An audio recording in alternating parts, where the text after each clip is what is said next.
Hello everyone. So आज चाहिँ म हाम्रो भिडियोमा चाहिँ धेरैजनाले चाहिँ हट कसरी बनाउने अनि टुलिप कसरी बनाउने कसरी प्र्याक्टिस गर्ने भन्ने फुल भिडियो बनाउनु न भन्नुभएको कारणले गर्दाखेरि चाहिँ आज म चाहिँ त्यो कुरा चाहिँ देखाउन गइरहेको छु। सो सुरुमा चाहिँ म कसरी हामीले चाहिँ टुलिप प्र्याक्टिस गर्ने भन्ने कुरा चाहिँ म देखाउँछु।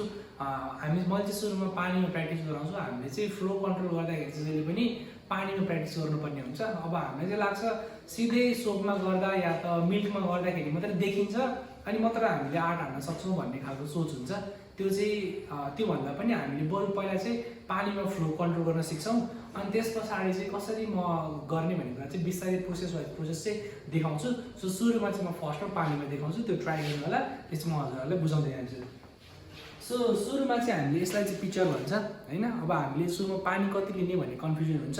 जस्तो तपाईँको कपको साइज अनुसार चाहिँ हामीले चाहिँ पानी लिनुपर्ने हुन्छ। जस्तो तपाईँको हामीले युज गर्ने कप भनेको 300 ml को 300 ml को कप हो यो भनेको। अनि हामीले पानी लिँदाखेरि चाहिँ प्र्याक्टिस गर्दाखेरि चाहिँ त्यही 300 ml नै पानी लिने पिक्चरमा होइन। यहाँ हेर्न सक्नुहुन्छ पानी ठ्याक्क तपाईँहरूले त्यसमा साइज पनि देखाएको हुन्छ, त्यो अनुसार चाहिँ तपाईँहरूले लिन सक्नुहुन्छ। अनि सुरुमा चाहिँ के गर्ने भन्दाखेरि चाहिँ मैले यो कपको ह्यान्डल चाहिँ जहिले पनि आफ्नो चाहिँ लेफ्ट छातीतिर चाहिँ हुनु पर्यो। यता लेफ्ट ह्यान्डले पक्ड्यो अनि छातीतिर चाहिँ हुनु पर्यो। त्यस पछाडि के गर्ने, मैले कप चाहिँ हल्का कोल्ट्याउने अनि कोल्ट्याइसके पछाडि चाहिँ मैले सुरुमा चाहिँ एस्प्रेसो भनेर अलिकति खनाउँछु। यो चाहिँ थोरै मैले एस्प्रेसो भनेर खनाउँछु। मेरो कप कोल्टे हुनु पर्यो। कप कोल्टे भइसके पछाडि चाहिँ मैले 1 पिक्चरको हाइटबाट मिक्सिङ गर्छु। अब धेरैजनाले चाहिँ मिक्सिङमा पनि मिस्टेक गर्नुहुन्छ। त्यो मिक्सिङ गर्दाखेरि चाहिँ हामीले जहिले पनि एउटा पिक्चरको हाइटबाट ठ्याक्क एउटा पिक्चरको हाइटबाट चाहिँ मिक्सिङ गर्नुपर्ने हुन्छ। सो ठ्याक्क हाइट नाप्ने, हाइट नापिसकेपछि माथिबाट चाहिँ धारा नटुटाइकन मिक्सिङ गर्ने, यसरी धारा नटुटाइकन मिक्सिङ गर्ने। त्यस पछाडि तपाईँले चाहिँ कप टिल्टे गरेर कोल्टे गरेर पहिला चाहिँ सेन्टरमा पोर गर्ने झ्याम्म, सेन्टरमा पोर गरिसके पछाडि अलिक पछाडि पोर गर्ने झ्याम्म, अनि फेरि अलिक पछाडि पोर गर्ने झ्याम्म, अनि कप स्ट्रेट गरेर चाहिँ एकछिन राखिरहने। अलिकति 5-7 सेन्टिमिटर माथिबाट चाहिँ स्ट्रेट लाइन बिस्तारै तान्ने। अब हाम्रो चाहिँ के हुन्छ भन्दाखेरि चाहिँ सुरुमै हामीलाई के लाग्छ भन्दाखेरि चाहिँ मैले चाहिँ सुरुमा तपाईँहरूलाई एकैचोटि फोर्सले हाल्न सिकाइरहेको हुन्छ। कतिजनाले चाहिँ एकचोटि झ्याममा हाल, फेरि झ्याममा हाल, फेरि झ्याममा हाल, त्यो त हाल्न त झ्याम्मै हाल्ने हो। तर के गर्ने भन्दाखेरि फ्लो कन्ट्रोल गर्दाखेरि चाहिँ सुरुमा चाहिँ 3टा मात्रै बनाउन खोज्छ। हामीले चाहिँ धेरै हाल्न नखोज्छ। सुरुमा सेन्टरमा बिस्तारै हाल्ने, अनि फेरि अर्को सेन्टरमा बिस्तारै हाल्ने टस्याएर, फेरि अर्को टस्याएर बिस्तारै हाल्ने, अनि माथि उठाएर बिस्तारै लाइन तान्ने। यो मैले यसरी जस्तो एस्प्रेसो हाल्यो अनि माथिबाट मिक्सिङ गऱ्यो, धारा नटुटिकन मिक्सिङ हुनु पऱ्यो अनि स्मुथली मिक्सिङ हुनु पऱ्यो। अनि मैले जति पनि पोर हाल्छु चाहिँ टस्याएर हाल्नु पऱ्यो, यहाँ टच गरेर झ्याममा हाल्नु पऱ्यो अनि एउटै फोर्समा हाल्ने। म चाहिँ एकचोटि तपाईँहरूलाई चाहिँ सोपमा गरेर देखाउँछु कसरी सोपमा र अनि हामीले चाहिँ अनि कलरमा चाहिँ गर्छ भनेर एकचोटि देखाउँछु। यो पानीमा चाहिँ देखाइहाल्यो, अब एकचोटि सोपमा देखाउँछु, हजुरले थाहा पाउनुहुन्छ झन्। चाहिँ म तपाईँहरूलाई बुझाउँछु। मेन भनेको चाहिँ तपाईँहरूको फ्रदिङ पनि एकदमै राम्रो हुनु पऱ्यो। के अरे सोपमा गर्ने कसरी गर्ने भन्ने कुरा देखाउँछु, सोपमा गरेर देखाउँछु, त्यो तपाईँहरूले क्लियर देख्नुहुन्छ। अनि फ्रदिङ मेन भनेको चाहिँ हाम्रो फ्रदिङ हो, कसरी फ्रदिङ गर्ने भन्ने कुरा चाहिँ थाहा पाउनुपर्छ। सो म अब फ्रदिङ गरेर देखाउँछु, ध्यान दिनु होला। सो मैले चाहिँ फ्रदिङ गर्दाखेरि चाहिँ मैले सुरुमा चाहिँ स्टिम खोल्छु, हावा खोल्छु यसरी। त्यस पछाडि चाहिँ मैले यसलाई माथि तानेर वाइप गर्छु, पुस्छु। त्यस पछाडि चाहिँ मैले 45 डिग्रीको एङ्गलमा चाहिँ यहाँ डुबाउँछु। हेर्नु होला, यहाँ सबैले 45 डिग्रीको एङ्गलमा चाहिँ डुबाउँछु मैले ठ्याक्क 45 डिग्री एङ्गलमा साइडमा। जहिले पनि हाम्रो यो मान्छेहरूलाई चाहिँ के कन्फ्युजन हुन्छ भन्दाखेरि चाहिँ हाम्रो यो पोजिसन चाहिँ कहाँ राख्ने भन्ने कुरा कन्फ्युजन हुन्छ। कसैले चाहिँ यहाँ राखिरहेको हुन्छ, कसैले यसरी गरिरहेको हुन्छ, कसैले कोल्ट्याइरहेको हुन्छ। So as a beginner barista चाहिँ बुझ्नुपर्ने कुरा भनेको चाहिँ मैले जहिले पनि 45 डिग्रीको एङ्गलमा चाहिँ राख्नुपर्छ। 45 डिग्री भनेको चाहिँ हामीले सुरुमा सिधा लिएर आउने, यहाँ अड्याउने, अनि अलिकति 1 देखि 2 सेन्टिमिटर डुबाउने। 1 देखि 2 सेन्टिमिटर डुबाइसके पछाडि चाहिँ हामीले ठ्याक्कै यतापट्टि साइडमा 45 डिग्रीको एङ्गलमा राख्ने, ताकि मिल्क चाहिँ रोटेट हुन सकोस् मजाले। अब मैले प्रेसर बिस्तारै खोल्छु, जबसम्म आवाज चाहिँ चिरिप साउन्ड कन्सन्ट्रेसन भनिन्छ, जबसम्म आवाज चाहिँ चिरिप आउँदैन तबसम्म खोल्न पर्यो। सो मेरो आवाज आयो, यसको आवाज आइसकेपछि चाहिँ मैले यहाँ च्याप्पा समात्छु, पिक्चर मुभ हुँदैन अनि मिल्कहरू चाहिँ त्यहाँ घुमेको देख्न सक्नुहुन्छ। अनि यो तातो भइसकेपछि बल्ल मैले चाहिँ अफ गर्छु। अराउन्ड मिल्कको टेम्परेचर चाहिँ 60 डिग्री सेल्सियस हुनुपर्छ। अब तातो भयो, मैले यसलाई अफ गर्छु अनि बिस्तारै निकाल्छु, यसलाई पुस्छु। त्यस पछाडि यसको हावा फालिदिन्छु। त्यस पछाडि अब मैले चाहिँ हल्का अब मिल्क चाहिँ सुइल गर्छु अनि त्यसपछि चाहिँ आँट हान्छु। मिक्सिङ गर्दाखेरि जस्तो अघि मैले भने जस्तै अहिले माथिबाट यसरी मिक्सिङ गर्छु धारा नटुटाइकन। अनि त्यस पछाडि कपमा 40% 50% फिलअप भइसकेपछि मैले अड्याएर चाहिँ सेन्टरमा गोलो हाल्छु। अब गोलो हुन्छ मैले अब अर्को चाहिँ झ्याममा हाल्छु फेरि एउटा, अनि फेरि अलिक पछाडि टसाएर झ्याममा हाल्छु 3टा। त्यस पछाडि ट्याक्क अड्याउँछु अनि बिस्तारै माथिबाट सेन्टर कट गर्छु। यो चाहिँ नर्मल टुलिप भयो जुन बरिस्ताहरूले प्र्याक्टिस गरिरहेको हुन्छ। फेरि हेर्नु होला, म मजाले माथिबाट मिक्सिङ गर्छु 1 पिचरको हाइटबाट। त्यस पछाडि मिक्सिङ गरेपछि मैले ट्याक्क अड्याउँछु अनि सेन्टरमा खनाउँछु बिस्तारै, जबसम्म मैले गोलो देखिन तबसम्म खनाउँछु। त्यस पछाडि म अर्को अलिकति पछाडि झ्याममा हालेर पुस गरिदिन्छु। हल्का बेसरी हाल्नुपर्छ, फेरि झ्याममा हाल्ने। अब 3टा हालिसके पछाडि चाहिँ हामीले ट्याक्क राख्ने, माथि कप स्ट्रेट गर्ने अनि स्ट्रेट लाइन हान्ने। यसलाई चाहिँ नर्मल टुलिप भनिन्छ। सो हाम्रो मेन कन्फ्युजन चाहिँ कहाँ हुन्छ भन्दाखेरि चाहिँ मैले यहाँ हाल्दाखेरि चाहिँ ठुलो भयो, यहाँ हाल्दाखेरि चाहिँ अलिकति ठुलो, यहाँ हाल्दाखेरि चाहिँ अलिकति सानो। अब के सोचिन्छ भन्दाखेरि चाहिँ यो चाहिँ धेरै हाल्ने रहेछ, यो चाहिँ थोरै हाल्ने रहेछ, यो चाहिँ धम थोरै हाल्ने रहेछ। त्यो चाहिँ होइन, हामीले चाहिँ इक्वल्ली नै हाल्छौँ, यहाँ हाल्दा पनि, यहाँ हाल्दा पनि, यहाँ हाल्दा पनि। तर मैले यो झ्याममा हाल्दाखेरि चाहिँ यो मेरो तन्केको हो, यो चाहिँ ठुलो भएको हो। यो बेसरी हाल्दाखेरि यो अलिकति ठुलो भएको हो। यो होइन कि मैले त्यहाँ धेरै यहाँ थोरै हालेको। इक्वली नै फोर्स हाल्नु पऱ्यो, अलिकति बेसरी हाल्नु पऱ्यो। सो यसरी चाहिँ हामीले चाहिँ नर्मल टुलिप चाहिँ बनाउन सक्छौँ 3 लेयरको। अब चाहिँ म मिल्कमा कसरी बनाउने भन्ने कुरा देखाउँछु। मैले पानीमा बुझाएँ अनि सोपमा पनि बुझाएँ, अब चाहिँ म मिल्कमा कसरी गर्ने भन्ने कुरा बुझाउँछु। सो अब चाहिँ ध्यान दिएर हेर्नु होला। सो सुरुमा चाहिँ मैले एस्प्रेसो झार्छु। म चाहिँ सिङ्गल पुटा फिल्टर लिएर चाहिँ एस्प्रेसो झार्न लागेको छु। अनि यसलाई चाहिँ म सुरुमा चाहिँ हाम्रो कफीहरू लागि चाहिँ फोर हुन्छ, यसलाई चाहिँ मजाले ड्राई गर्न पऱ्यो सुक्खा कपडाले। त्यस पछाडि म के गर्छु भन्दाखेरि चाहिँ यहाँ पोटा फिल्टरमा राखेर चाहिँ यहाँ म कफी ग्राइन्ड गर्छु।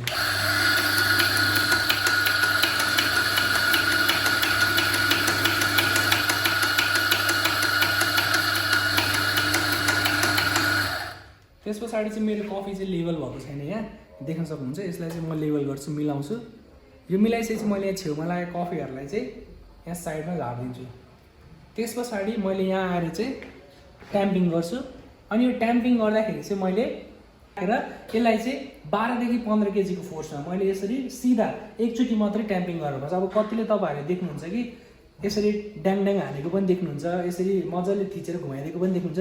त्यो कामहरू चाहिँ नगर्नु होला। हामीले कहिले पनि यसरी हिर्काउनु चाहिँ हुँदैन पोटा फिल्टरलाई। मैले यसलाई के गर्छु त सिधा निकाल्छु अनि सिधा 12 देखि 15 केजीको फोर्समा मजाले एकचोटि फिटिदिन्छु अनि उठाउँछु। अनि छेउमा लागेको कफीहरू म सबै यहाँ खसालिदिन्छु। त्यस पछाडि मैले फ्लस गर्छु। यो फ्लस चाहिँ हामीले यहाँ माथि कफी पाउडरहरू चाहिँ टाँसेर बसेको हुन्छ, अनि त्यो चाहिँ मेरो कफीमा नझरोस् भनेर चाहिँ मैले फ्लस गरेको।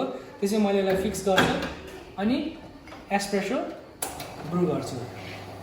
अनि एस्प्रेसो ब्रु गर्दाखेरि चाहिँ राम्रोसँग ब्रु गर्न पर्यो। यो चाहिँ हाम्रो चाहिँ कफी झर्दाखेरि चाहिँ तपाईँको यो लेभलमा झर्न पऱ्यो। अनि यो जुन बबल्स देखिरहनु भएको छ यो चाहिँ हाम्रो फ्रेस कफी भएर चाहिँ हाम्रो बबल्स आइरहेको हो। अनि यसो मतलब कसैलाई चाहिँ लाग्छ एक्सट्राक्सन बिग्रिरहेको जस्तो लाग्छ, यो चाहिँ फ्रेस कफी भएर चाहिँ यस्तो भइरहेको, आज भर्खरै रोस्ट गरेको कफी भएर चाहिँ। अनि सकेसम्म यो एक्सट्राक्सन चाहिँ बिग्रिनु भएन। तपाईँको 18 to 30 सेकेन्डको टाइमभित्रमा चाहिँ तपाईँको एस्प्रेसो चाहिँ झरिसक्नु पऱ्यो, जुन चाहिँ तपाईँले यहाँ देख्नुहुन्छ यसरी। त्यस पछाडि म सँगसँगै अब फ्रदिङ गर्छु। पहिला म हावा फाल्छु, त्यस पछाडि अहिले पुस्छु। अब पुछेर म यसको पोजिसन मिलाउँछु। यहाँ देख्न सक्नुहुन्छ तपाईँले, ठ्याक्क मैले 45 डिग्रीको एङ्गलमै राखेको छु। ठ्याक्क 45 डिग्रीको एङ्गलमा राखेको छु। मैले बिस्तारै खोल्छु।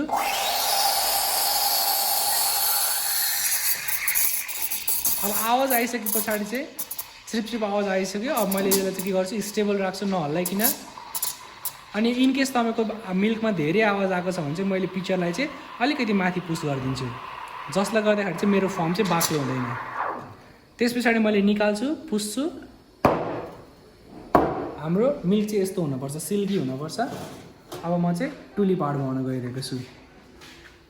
बिस्तारै मिक्सिङ गर्ने माथिबाट, अघि मैले भने जसरी नै। त्यस पछाडि बिचमा सेन्टरमा बिस्तारै पोर गर्ने, गोलो देखिन्छ। फेरि अर्को झ्याममा पोर गर्ने हल्का ठेलेर, फेरि एउटा झ्याममा हाल्ने अनि माथि उठाउने र स्ट्रेट लाइन चाहिँ सट्ट कट गरिदिने। यो चाहिँ हाम्रो नर्मल टुलिप भयो। हुन्छ, तपाईँले देख्नुहुन्छ सिल्की छ नर्मल 3टा लेयरको छ। मोस्ट अफ द मान्छेहरूलाई चाहिँ धेरै टुलिप हान्दाखेरि चाहिँ धेरै खतरा हुने हो, अथवा मैले 8-9वटा टुलिप हाने भने चाहिँ म खतरा हो, अथवा 4-5वटा हाने भने चाहिँ अझ धेरै राम्रो भन्ने हुन्छ। तर मेन भनेको चाहिँ हाम्रो कपमा चाहिँ क्ल्यारिटी हुनु पऱ्यो, क्लिन हुनु पऱ्यो। जस्तो तपाईँले यहाँ नजिकै आएर हेर्न देख्न सक्नुहुन्छ। सो तपाईँहरूले देख्न सक्नुहुन्छ हाम्रो कपमा चाहिँ क्लिन छ आर्टहरू चाहिँ। जस्तो भन्नाले तपाईँको टेक्सचर हेर्नु, क्ल्यारिटी हेर्नु, टेक्सचर हेर्नु, यता साइडमा चाहिँ क्लिन छ, सेतो काहीँ पनि छैन, जसले मिक्सिङले गर्दाखेरि चाहिँ यो मेरो चाहिँ एकदमै राम्रो हुन्छ। त्यसले गर्दाखेरि चाहिँ अनि मैले 4वटा पनि हान्न सक्थेँ होला, 5वटा पनि, 7वटा पनि, तर मेरो कपमा चाहिँ 3टा आर्ट चाहिँ चिटिक्क देखिरहेछ। किन भन्दाखेरि चाहिँ मैले धेरै हानेर खतरा हुने होइन कि, राम्रो धेरै हानेर पनि राम्रो बनाउन सकिन्छ, खतरा हुन पनि सकिन्छ। तर एट द एन्ड तपाईँले ध्यान दिनुपर्ने भनेको तपाईँको मिल्कमा क्ल्यारिटी, टेक्सचर राम्रो छ कि छैन, हेर्दाखेरि मिक्सिङ राम्रो भएको छ कि नै भन्ने कुराहरू चाहिँ एकदमै हेर्ने गरिन्छ। त्यसले चाहिँ तपाईँको कपलाई राम्रो पनि बनाउने गर्छ। जसरी यसरी चाहिँ सिम्पल टुलिप आर्ट चाहिँ बनाउन सकिन्छ। सो तपाईँहरूले देखिहाल्नु होला टुलिपलाई चाहिँ कसरी हामीले खेलाउन सकिन्छ भन्ने कुरा। अनि यो चाहिँ मेन कुरा मैले गरेँ भन्दा पनि तपाईँहरूले चाहिँ कसरी प्र्याक्टिस गर्नुहुन्छ अनि कसरी बुझ्नुहुन्छ भन्ने कुरालाई चाहिँ धेरै म्याटर गर्छ। मैले कति कुराहरू बुझाएको कुराहरू तपाईँहरूलाई चाहिँ हो जस्तो पनि लाग्ला, कसैलाई होइन जस्तो पनि लाग्ला, तर एट द एन्ड भनेको चाहिँ तपाईँले आफ्नो टेक्निक खेलाउनु, आफ्नो तरिकाले बुझेर गर्नु। तर मैले जुन कुराहरू तपाईँहरूलाई एक्सप्लेन गरेँ त्यो कुराहरूलाई चाहिँ अलिकति ध्यान दिएर तपाईँहरूले चाहिँ बनाउनु भयो भने चाहिँ अझ बेटर हुनसक्छ। अनि आफ्नो टेक्निक हो, प्याटर्न हो, अब कसैले कति हान्न सक्ला, कसैले कुन टेक्निकले हान्न सक्ला, त्यो आफ्नो तरिका हो। तर जसरी भए पनि तपाईँको कपमा चाहिँ क्लिन देखिन पऱ्यो, एट द एन्ड राम्रो देखिन पऱ्यो, क्लिन हुनु पऱ्यो भन्ने कुराहरू चाहिँ म्याटर गर्छ। अनि तपाईँको कफीको टेस्ट कस्तो छ भन्ने कुरा पनि एकदमै म्याटर गर्छ। तपाईँले आर्ट राम्रो बनाउनु भएको छ तर कफीको टेस्ट राम्रो छैन, राम्रोसँग स्टिम भएको छैन, मिल्क एस्प्रेसो राम्रो छैन भने तपाईँको कफी चाहिँ राम्रो नहुन पनि सक्छ। त्यही भएर चाहिँ त्यो कुराहरूलाई पनि ध्यान दिनु होला। अनि सँगसँगै प्र्याक्टिस हो। अब बिगिनर बरिस्ताहरूलाई चाहिँ लाग्छ हामीले कहिले हामीहरूलाई यस्तो, कहिले हुने बेला यस्तो भन्ने हुन्छ। अब त्यो कुराहरू चाहिँ तपाईँले गर्दै गएपछि चाहिँ आफै हुँदै जाने कुराहरू हो, त्यसलाई चाहिँ बुझ्नु पऱ्यो। अनि प्र्याक्टिस चाहिँ एकदमै राम्रो हुनु पऱ्यो, त्यसले गर्दाखेरि चाहिँ तपाईँको ग्रोथ अझ राम्रो हुन्छ। सो म नेक्स्ट भिडियोमा चाहिँ हट कसरी बनाउने भन्ने कुरा चाहिँ म सिकाउँछु। सो हटको लागि चाहिँ हामीलाई अलिकति बाक्लो फ्रदिङ चाहिन्छ, अलिकति जुन टुलिपको लागि हामीले फ्रदिङ गर्छौँ त्योभन्दा अलिकति चाहिँ बाक्लो भयो भने चाहिँ बेटर हुन्छ। सोपमा प्र्याक्टिस गर्दाखेरि चाहिँ, सोपमा है, मिल्कमा चाहिँ फेरि डिफ्रेन्ट हुन्छ। मिल्कमा चाहिँ हाम्रो सिल्की मिल्क नै चाहिने भयो, तर सोपमा चाहिँ मलाई अलिकति बाक्लो फ्रदिङ दिन्छ। अब त्यसको लागि चाहिँ मैले के गर्छु भन्दाखेरि चाहिँ मैले यो स्टिमलाई चाहिँ अलिकति डुबाउँछु। यो स्टिम छ जुन तपाईँले देख्न सक्नुहुन्छ यहाँ नजिकै। मैले मिल्कमा चाहिँ मैले के गर्छु त भन्दाखेरि मिल्कमा फ्रदिङ गर्दाखेरि चाहिँ स्टिममा यति जति डुबाउँछु। अब तपाईँहरूलाई कन्फ्युज होला, यसले जस्तो डिफ्रेन्ट मेसिनहरू युज गरिरहेको हुन्छ अनि कति डुबाउने त मैले मेरो स्टिम चाहिँ भन्दाखेरि चाहिँ मिल्कमा चाहिँ हामीले लगभग यति डुबाउनुपर्छ, अराउन्ड 2 सेन्टिमिटर जति नै मिल्कमा चाहिँ होइन। सोपमा गर्दाखेरि चाहिँ साबुनमा प्र्याक्टिस गर्दै हुनुहुन्छ भने चाहिँ तपाईँहरूले थोरैमा पनि यति डुबाउनु होला, अलिकति 1 सेन्टिमिटर। अनि मिल्कमा चाहिँ अलिकति माथि, त्यो गर्नुभयो भने चाहिँ बेटर हुन्छ। ल सो हटको लागि चाहिँ मैले के गर्छु भन्दाखेरि चाहिँ सोपमा चाहिँ अलिकति मात्रै, थोरै मात्रै डुबाउँछु। थोरै मात्रै डुबाएर चाहिँ मैले के गर्छु, यसलाई स्टिम खोल्छु।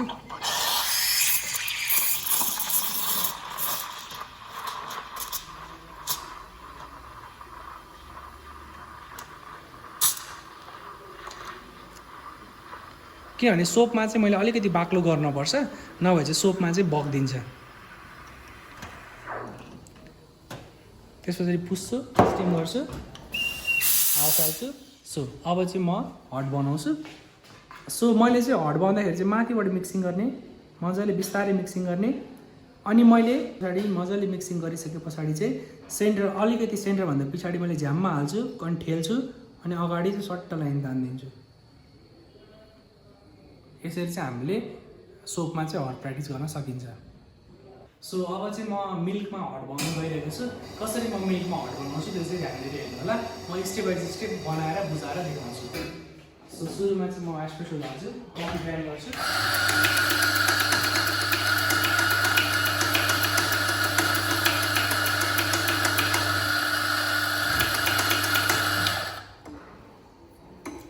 त्यस पछाडि चाहिँ म ट्याम्पिङ गर्छु मजाले थिचेर।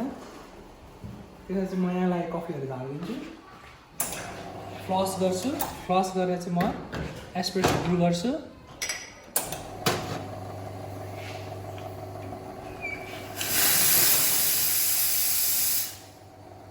त्यस पछाडि चाहिँ म फ्रदिङ गर्छु सँगसँगै।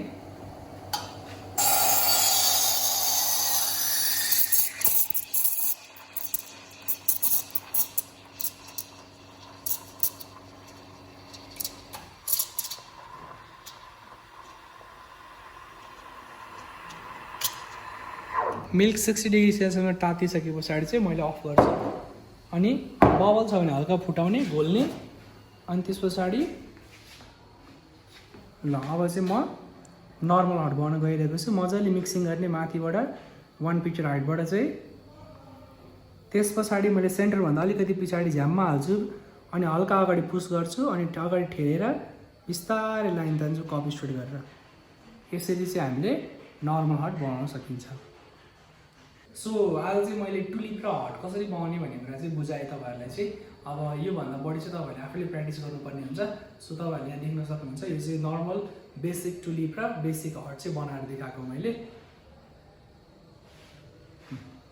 सो आज चाहिँ मैले तपाईँहरूलाई टुलिप र हट कसरी बनाउने भन्ने कुरा चाहिँ मैले बुझाएँ सो त्यसको लागि चाहिँ अझ तपाईँहरूले धेरै प्र्याक्टिस गर्नुपर्ने हुन्छ सो मैले चाहिँ अलिकति स्टेप वाइज स्टेप चाहिँ अलिकति बुझाइदिन्छु भनेर चाहिँ मैले यो कुराहरू चाहिँ तपाईँलाई डेमोन्स्ट्रेसन गरिदिएको सो त्यसको लागि चाहिँ अब तपाईँहरूलाई अरू कुनै पनि आर्टहरू बुझ्नु छ अनि केही कुराहरू चाहिँ तपाईँहरूलाई अझै धेरै बुझ्नु छ भने चाहिँ तपाईँले कमेन्ट बक्समा चाहिँ कमेन्ट गर्न सक्नुहुन्छ अथवा कुनै पनि टपिकको बारेमा अथवा फ्रदिङ कसरी गर्ने अथवा कुनै पनि कुराहरू कसरी गर्ने भन्ने कुराहरू चाहिँ तपाईँलाई केही बुझ्न मन छ भने चाहिँ तपाईँले कमेन्ट बक्समा चाहिँ कमेन्ट गर्न सक्नुहुन्छ सो त्यही भन्छु keep practising keep pouring keep loving thank you